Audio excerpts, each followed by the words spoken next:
जानामि धर्मं न च मे प्रवृत्तिः जानाम्यधर्मं न च मे निवृत्तिः केनापि देवेन हृदि स्थितेन यथा नियुक्तोऽस्मि तथा करोमि।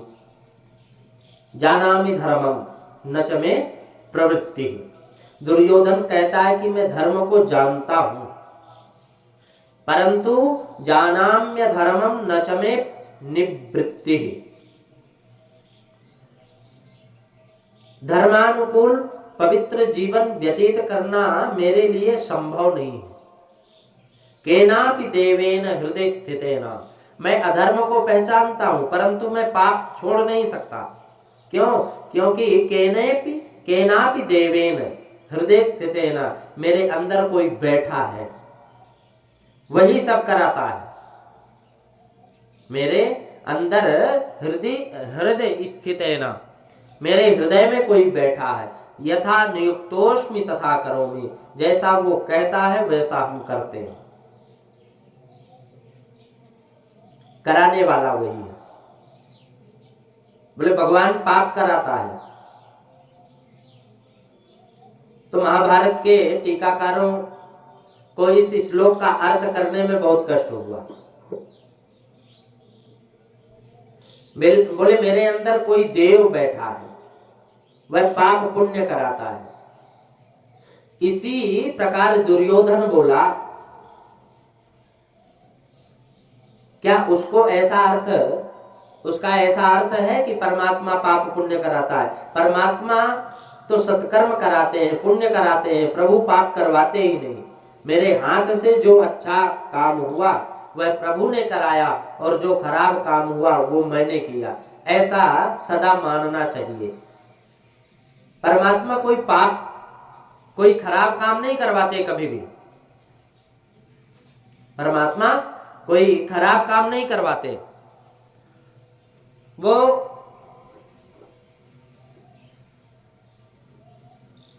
भगवान कभी जानते भी नहीं पाप कराना। प्रभु के नाम का खूब जप करो।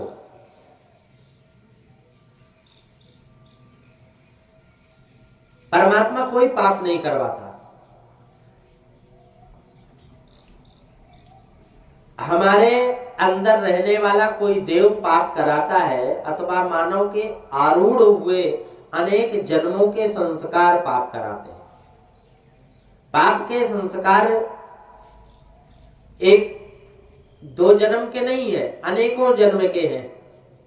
84 लाख योनियों में भटकने के बाद ये मानव शरीर प्राप्त होता है, और ये मानव शरीर 84 लाख योनियों के बाद भटका है, तो फिर वही 84 लाख योनियों का वो पाप भी तो है ना, वही कराता है।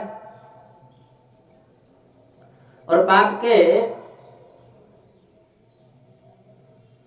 ये संस्कार मनुष्य की इच्छा ना होते हुए भी पाप कराते हैं।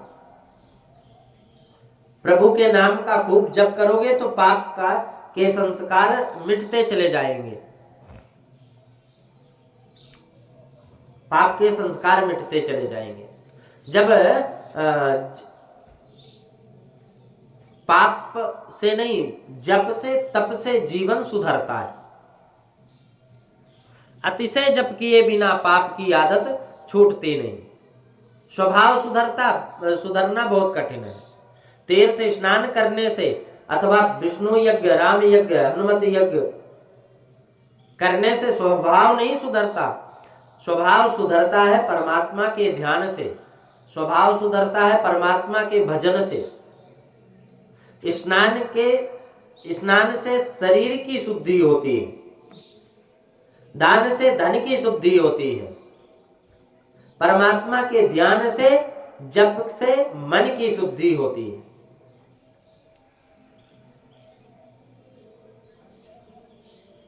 तो संसार के विषयों में भटकना मन जप करने से स्थिर होता है। संसार के विषयों में मन भटकता है तो उसको पकड़ना है, एकत्रित करना है ना, तो उसको जप के द्वारा हम कर सकते हैं। एक जगह एकत्रित कर सकते हैं, एक जगह स्थिर कर सकते हैं। विषयों में बिगड़ता हुआ मन जप से शुद्ध होता है और मन की मलिनता और चंचलता दूर करने के लिए मन से राम नाम जप करना अति आवश्यक है। मन बिगड़ा हुआ है संसार का चिंतन करने से। अब बिगड़ा हुआ मन श्री राम जी के चिंतन करे, श्री राम जी का नाम जप स्मरण करे, श्री राम जी का यज्ञ करे, तो मन फिर सुधरे। जो मन प्रभु के नाम में सतत लगा रहता है वह मन कभी फिर बिगड़ता नहीं है। जप के बिना पाप और वासना छूटती नहीं। पुराने संस्कारों को नष्ट करने का साधन है जप। और जब तक तुम पुराने भले मन भटके दूसरी जगह, सतत जप करना चाहिए। और जप करने से अवश्य स्थिर होता है मन। मन पानी की तरह है। पानी जिस तरह नीचे की तरफ बहता है ना, उसी प्रकार मन भी संसार के विषयों में फंसकर पतन के मार्ग में चला जाता है। यंत्र का संग मिलने पर जल ऊंचा उठता है, चढ़ता है। उसी प्रकार मन को नाम जप का संग मिले तो वह ऊर्ध्वगामी बनता है। प्रभु के चरणों में पहुंचता है। निश्चय करो कि अब मुझे पुरुष बनना है। पुरुष नहीं बनना, स्त्री नहीं बनना, नया जन्म नहीं लेना। हमारा जन्मना सार्थक है जब हमारा कभी जन्म ना हो, और हमारा मरना सार्थक है जब हमें दोबारा कभी मरना ना पड़े। एक बार के बाद, मानव शरीर के बाद तो मरे, लेकिन मरने के बाद वो फिर कभी ना मरे, कभी जन्म ही ना हो उसका। जन्म मरण के त्रास से छूटने के लिए नित्य 21,000 जप नियम पूर्वक करना चाहिए। पूरे दिन में मनुष्य 21,600 श्वास आते जाते हैं, और प्रत्येक श्वास पर भगवान का नाम लो।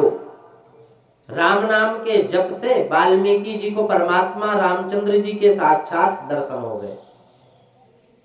पूर्व आश्रम में वाल्मीकि जी कुसंग से बिगड़े थे।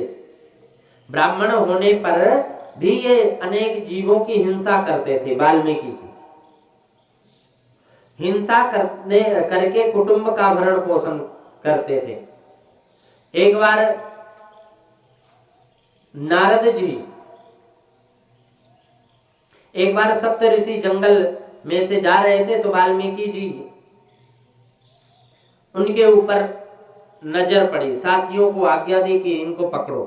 अब सप्तऋषियों ने वाल्मीकि जी से कहा कि भाई तू ब्राह्मण है और ऐसा पाप क्यों करता है? तो वाल्मीकि जी ने कहा कि पाप ना करूं तो अपने कुटुंब का पोषण किस प्रकार करूं? घर के लोग भूखे हैं, इसलिए पाप करके ही कुटुंब का भरण पोषण करता हूं। सब हम तुमको देने को तैयार हैं। सप्तऋषियों ने कहा कि हमारे पास जो भी है हम सब कुछ देने के लिए तैयार हैं। तुमको लूटने की जरूरत नहीं है, परंतु एक बार घर जाकर तुम पूछ करके आओ कि जिनके लिए तू पाप करता है, ये सब लोग क्या तेरे पाप के भागीदार बनेंगे? तैयार है? वाल्मीकि जी ने कहा कि महाराज मैं सबको खिलाता हूं, इसलिए मेरे पाप के तो भागीदार, इनका भी भाग है ही, ये भी भागीदार बनेंगे ही। तो सप्तऋषियों ने कहा कि तू पूछ तो सही, हम यहीं खड़े हैं, पूछ कर आ जा। वाल्मीकि जी घर गए, पत्नी से पूछा, माता पिता से पूछा, सबसे पूछा कि मैं पाप से पैसा कमाकर तुमको खिलाता हूं, इसलिए मेरे पाप के भागीदार हो कि नहीं? तो सबने मना कर दिए, सबने मना कर दिया और बोला कि पाप तू किया है तो तू ही भोगेगा पाप को। कहते हैं कि पापम तवैव तत्सर्वम वयम तू फल भागिना। पाप तो सब पाप करने के लिए ही माथे होता है। स्वयं का किया हुआ स्वयं को ही भोगना पड़ता है। सुख में साक्षी साथ देते हैं, सभी साथ दे देते हैं सुख में, सजा में कोई साथ नहीं देता। अंतकाल में जीव अकेला ही जाता है। वाल्मीकि जी को बहुत पश्चाताप हुआ और वो सप्तऋषियों की शरण में गए। तो सप्तऋषियों ने विचार किया और इनके इससे अब क्या कहा जाए, इसलिए राम नाम का जप ही उत्तम बता दिए। तो ऋषियों ने वाल्मीकि से कहा कि तू राम राम का जप किया कर। वाल्मीकि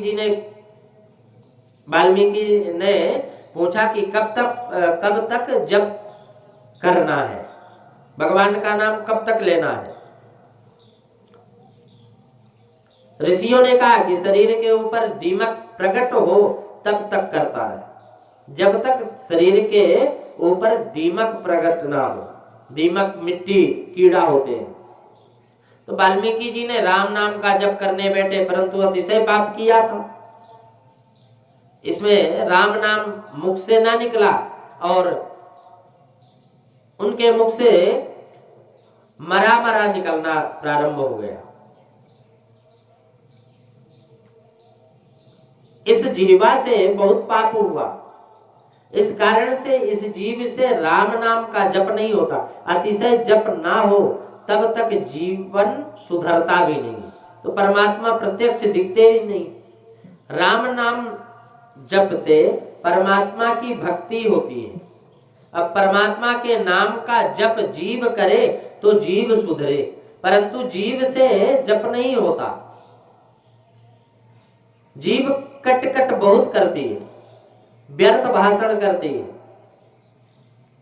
तो परंतु प्रभु का नाम जप करती नहीं, तो जप करने में उसे बोझ लगता है, भारी होता है, भारी पड़ता है, आलस्य होता है। मानव जीव से जप करता नहीं, पाप बहुत करता। परमात्मा को अर्पण किए बिना कोई कुछ खाए तो उससे जीव बिगड़ती है।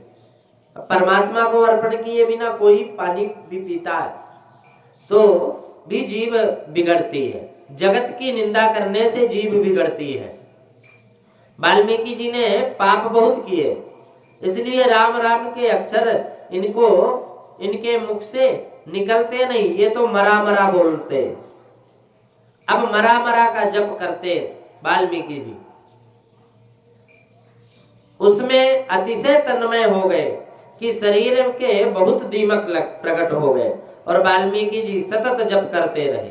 श्री राम नाम में ऐसी शक्ति है कि वह प्रारब्ध का नाश कर देती है। वेदांत में ग्रंथों में ऐसा लिखा है कि प्रारब्ध का ज्ञान प्राप्त हो जाए, परमात्मा का दर्शन हो जाए, तो भी ज्ञानी पुरुष को प्रारब्ध भोगना ही पड़ता है।